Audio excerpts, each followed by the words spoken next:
Hello, everyone. This is Xander Brothel with the Revenue Growth Architects podcast by CS2. Joining me today is Christie Fusco, Director of Marketing Operations here at CS2. Thank you so much for joining us today, Christie. How are you? Hello, good. How are you? I am doing really well. Today, we are talking about everybody's dream, and that is getting your projects supported, right? How do you go Correct. about getting buy-in to get projects accomplished within your organization? And it's something that I think we all struggle with. Everybody has their own unique ways that they go about it, but Christie, I know today you've prepared some good ways that people can go about getting this buy-in. Yeah, so we're not in-house, so it might be a little weird to talk about like getting buy-in for projects because, we're working directly with clients, but a lot of times we do have to help our clients get buy-in for their projects because they're working on certain things and maybe it's just not a priority to other people. So some of the ways we help clients get buy-in is by helping them tie their projects to key business objectives, by marketing their wins internally, and by developing relationships. And those are kind of the three main things, and we can kind of dive into each of those individually. Fantastic. Yes. Really key ways to break this down. So the first one, tying your project to key business objectives. How do you go about doing that? Where do I start? Yeah. So if you think about something like, I know lead life cycle funnel is a hot topic right now that you guys have talked on the podcast about too. Something like that, it might just seem like a marketing thing. Like, what does this really even mean? But when you talk to leadership or other areas of the business and tell them, hey, this is actually going to be able to make us know where to put our dollars. Like, um, budgeting, setting goals, that kind of thing. When you put it in that perspective, I think it just helps everyone understand like the purpose of the project more. So rather than, hey, I want to do a lead life cycle, we could phrase it more of, hey, I want to do a project that's going to allow us to figure out which campaigns to run, kind of thing. For sure. Prior to that, oftentimes what I like to do is try and get any data that I have access to prove out that there's currently a problem with that. Yeah. Have you had any success doing that with any of these projects? Well, I think if you find the biggest pain points among your like coworkers or stakeholders, that's a good way. Like it's not like tangible data, but you could just do a quick survey to people you work with and like be like, what are your top pain points? And now you know everyone's top pain points, and you can like tie a project directly to those pain points. Um, and so that helps those people feel like they actually have a stake in the project too. For sure. Um, should I communicate this informally? Is this best served with like a presentation? What have you found to work best? Yeah, so that kind of goes along with my next bullet point, which is marketing your wins internally. Because I've found that when you have something like a roadmap that you can actually share with people, and they can see your top priorities, that is a great way to get buy-in and let everyone know like what exactly you're doing too. Um, and it can also protect your time because people know what you're working on. For But sure. but yeah, I mean, when you're trying to tie those wins, put that in your roadmap. Say project number one, lead life cycle, growing revenue, or whatever. Put it in the title of the project. That way, when people look at your roadmap and everything, they know exactly what you're doing. Yeah. Yeah, you actually put together a really good template for us to use at CS2. I've been using it a lot for projects with my clients. Can you walk through that template that you have where you kind of highlight like where are we at, where are we going, why are we going there? Yeah. So it's a roadmap template, and basically what you do is list off your project and then the pain points around them in the next column, and then the key wins that you expect. And so people then know, okay, why are we doing this project? Because we're feeling all these pain points. And then the wins is like, where are we going to be after this project is done, and how is that going to directly affect people? Yeah. When I shared that with one of my stakeholders, I got multiple responses of this was so helpful the way that you laid it out. Thank you. And it's like it's projects that I had been explaining in conversation, in weekly syncs.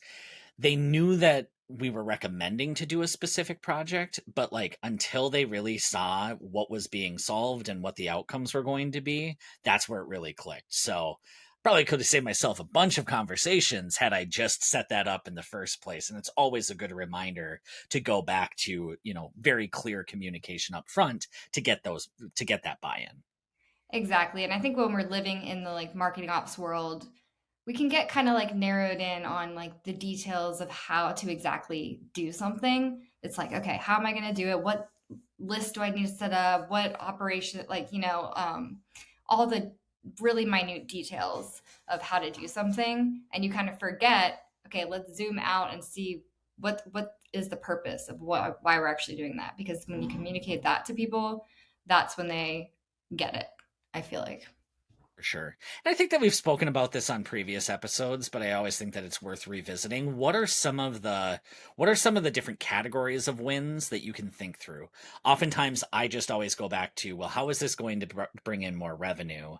But I know Yeah. that that is one piece of many pieces that you can tell a more complete story. Yeah, so of course everyone's like number one goal for the business is going to be revenue, but also think through like your buyer experience. Like how is this project going to make your buyer experience better? For example, if you have like a form complete, something that will let people bypass the form or schedule meetings faster, it's like that's directly improving their experience with you as a company by making things easier. Um, so buyer experience is a big one to think about in really all aspects of what you're doing.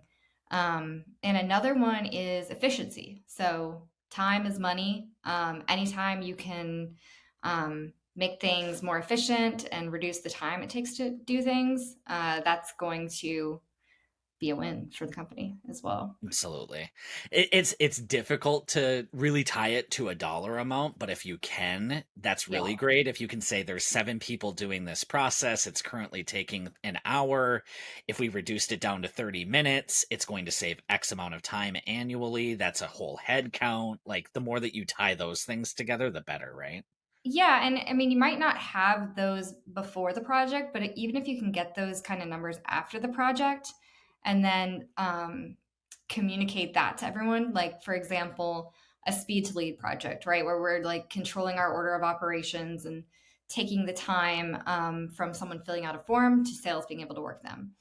Um, so it could be that it takes 15 minutes to process through all of your things before it gets in sales hands. And with one client, actually, we reduced it by 7 minutes, so half.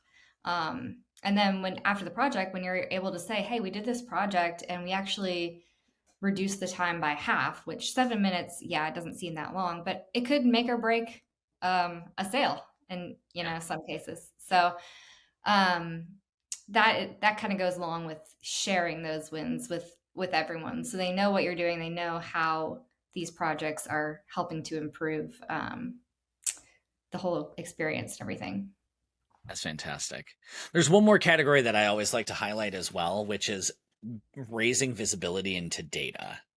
Mm. That it may not immediately affect the customer, it may not immediately affect the revenue, but by bringing additional insights into the conversation, you then can continue to improve those things.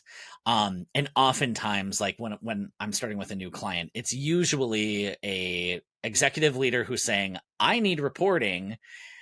They come to us for help, and it's like, well, here's all the underlying framework that you have to build out to get to that reporting. So we will get you that reporting, we will get you that predictability, but we have to do this work in order to accomplish that. So if you can tie it to some of those deliverables, that also helps, because it's a Yeah. huge pain point for so many leaders of, I don't know what's happening within my organization and I need visibility into that.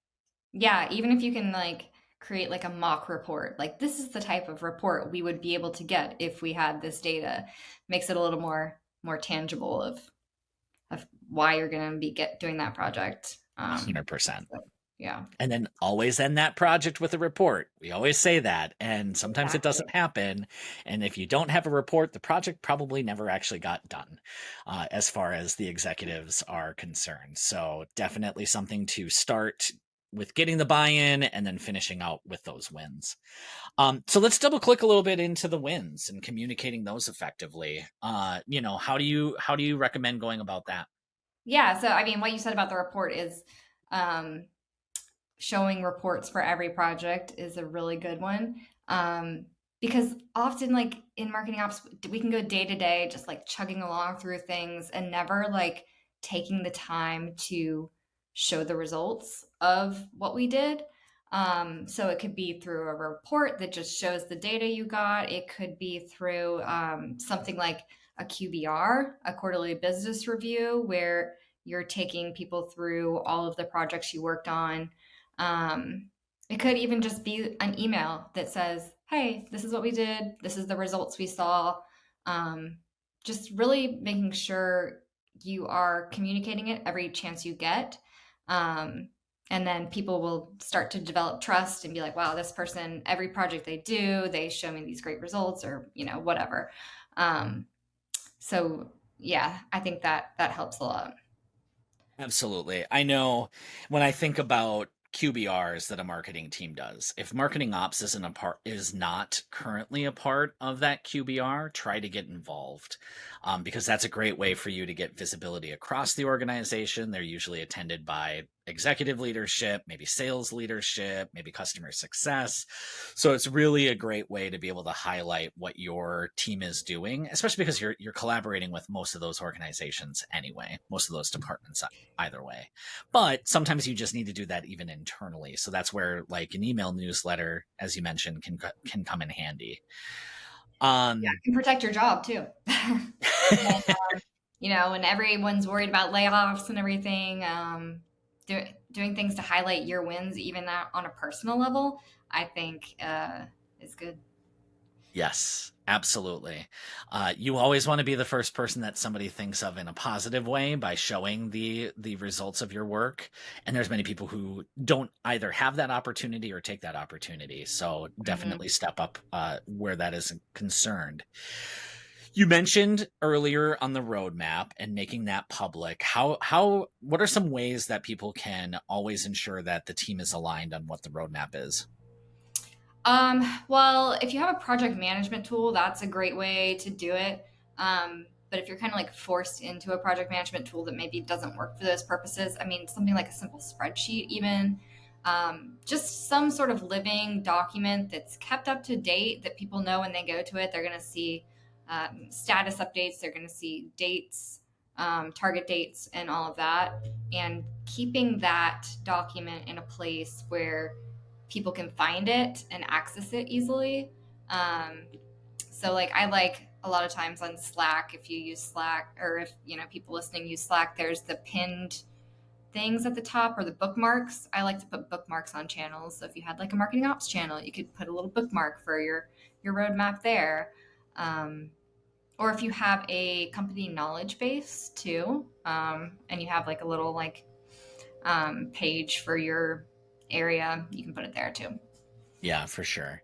And then, of course, if you're doing monthly newsletters or anything, like the more that you almost have to like feed it to people, Yeah. right? So if you get a request, that's your opportunity to say, here's the roadmap. If you get something else, here's the opportunity to share that information. So Yeah, it's a that's a good look point. backwards along with the look forwards. And I also feel like the roadmap can help you get buy-in for future projects because if there's something that's coming down the road in Q4 that you have to have work done for in Q3, you can kind of leverage that knowledge as well, and you're painting a more complete picture, right? Yeah, for sure. And like, you could say, hey, this like it's all like building blocks, hey, this project is gonna allow us to get to this point down the roadmap, or maybe there's even a tool that could help you speed things up, or maybe it's trying to get buy-in to bring on a contractor, an agency even. to work through those roadmap projects quicker. Yeah, yeah, for sure. Yeah. So the third pillar that we were talking about is developing relationships. Where do Yes. we go? Where do we start from there? Um, yeah, so I mean, I just think about it like if you are helping people and developing those relationships, they're going to want to help you achieve your things too. So I think it's just kind of going out of your way to support people, like when you maybe don't have to, and just taking the time to get to know people and what their goals are individually. Um, and then you'll have people in your corner when it comes to things you want to do. Do you do these like engagements informally, formally? What's what's kind of a good approach to take? Like let's say that I'm a part of a larger organization and I don't have a close relationship with the head of marketing, right? I'm a marketing ops leader, maybe new in the role, and I don't have that relationship yet established with my executive. Yeah, I mean, it might require going way out of your comfort zone and just kind of getting on these people's calendars and saying, "Hey, I'd really like to get to know you and what you're trying to do, um, and the goals you have for your job or your department or whatever it is." And taking time to talk to people one on one, I think, is really important.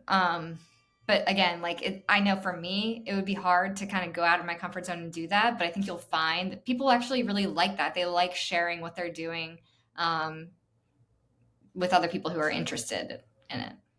Yeah, yeah, absolutely. I know a lot of times when you're sitting in an operations team, you're insulated, right? You're working on a lot of stuff, but maybe you have a leader that's above you that's kind of playing in between. Maybe you are that person, but you're still kind of like outside of the loop. And I know for me, when I was taking over my first marketing ops organization, it was really important to establish that relationship, right? And yes, that first message to them saying, hey, I'd love to share with you the roadmap, I'd love to get an understanding of where your priorities are at to make sure that we're aligned. Like, what leader isn't going to love that, right? Mm-hmm. And it's kind of maybe a little bit more intimidating, and maybe you have a great relationship with your current leader of your department, but maybe you don't have that relationship built across to the sales team or to the finance Exactly. team Yeah. or to success or wherever you might need to be building these relationships. I just encourage you to, step out of your comfort zone, listen to them first, because Mm-hmm. then it's a lot easier, and everybody loves to talk about their own things, so Exactly. it's a lot more attainable. And then you can really start to build that, like, hey, I'm working on this, I can see how these two things can fit together, and now you're all of a sudden building up a coalition. Yeah. I mean, and just being curious about what people are doing too. Like, even if you just maybe aren't going out of your way to go on a one-on-one call, but you're on a call with other people and you have some time to chit chat, then that could be an opportunity to say, hey, like, what's the latest thing on your mind? Like, what's your high priority item right now? It doesn't have to be a whole formal thing. Just asking people questions and stuff, I think goes a long way. Yeah, yeah, definitely. And if you're doing like a regular sync where maybe it's updates, Mm-hmm. oftentimes you can just get into this realm of like, here's the projects that we're working on. Mm-hmm. Take 5 minutes to ask everybody, like, what's the number one pain point that you have right now? It's like a really good way to reconnect with people. And now you're all of a sudden capturing what's top of mind for folks, and maybe there's something that is on your roadmap or could be on your roadmap that could help to solve those problems. And it's kind of getting back to the supporting others even when they're not expecting it. Yeah, I mean, several times, even recently, just by asking questions like that and like just seeing how people are doing, you learn information that maybe you wouldn't have had before. And that can, having all that kind of background knowledge, it can make you do your job better as well. So, Yeah, yeah, absolutely. My general recommendation here is formalize this wherever you can. I had hmm recently saw a LinkedIn post that was kind of talking about that, where it's one thing to, I have this project, maybe it's a new tool that I need.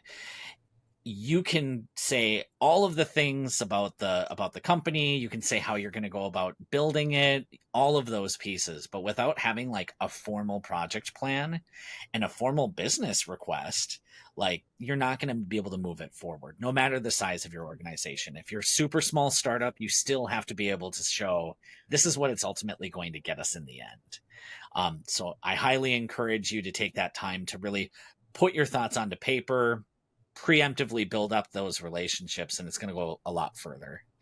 Yeah, as like a documentation lover, I'm now envisioning some sort of like request template where you have everything lined up when you're like putting in a request to do something or a tool. So maybe I'll have to create something like that. Oh yes, and that's actually something that can be shared with others who are trying to build Sure. their own business request, right? Hmm. I loved having that because every time that a new tool came up, like it was always, hey, we're going to work on this as our next project, and you're like, but I don't know how it aligns to anything, and I'm going to go to Right. finance, and they're going to be asking all of these questions. Just get it formalized. Help other people formalize their ideas. Yeah, Um, especially when people have like shiny object syndrome and just want to like pounce on the next newest thing. Um, Maybe if they took the time to fill something like that out, they could be like, oh, well, I guess we don't really need this right now, or maybe we can push this down the roadmap a little bit.